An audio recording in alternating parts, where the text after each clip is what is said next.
So, ayan, pagdating namin dito, galing sa jogging, yung mga pinitas ko na wildflowers, ilalagay ko sa vase. Dandelion. Ang ganda niya, guys. Tsaka, sinama ko na rin yung roots para matagal siyang mamamatay. Yan.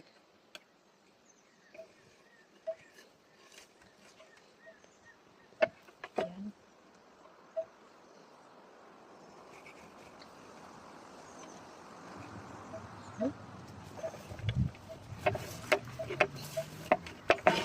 Parang nagdala ako ng basura dito sa bakuran. Yan. Today is cloudy. Medyo malamig dito sa labas, kaya naka-long sleeve kami. Naka-long sleeve ako. Naka-long sleeve kami nung lumabas kami para mag-jogging. At habang nag-jogging, nakita ko yung mga wildflowers. Hindi ko talaga matiis. Pinitas ko sila. Yan. Ang ganda, hindi ko matiis.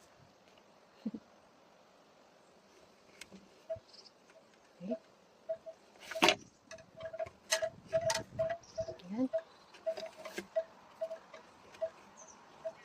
Okay.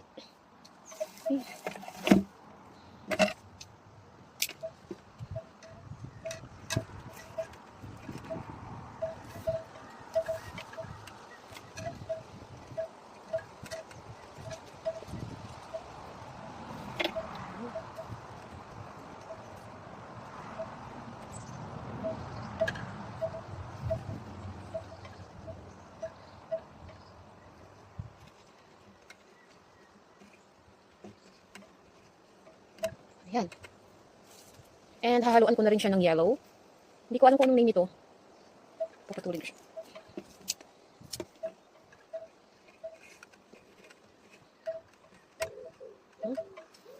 Yellow.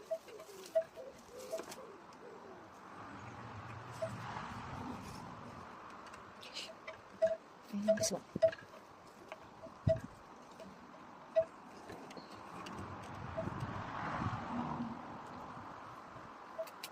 This one here. Yan. And also, ito. Maganda rin siya, di ba? Parang hindi na siya kasya, OMG. At meron ding violet, guys. Yan. Lalagyan ko siya nito. Yan. So, ayan na guys, ang aking wildflowers.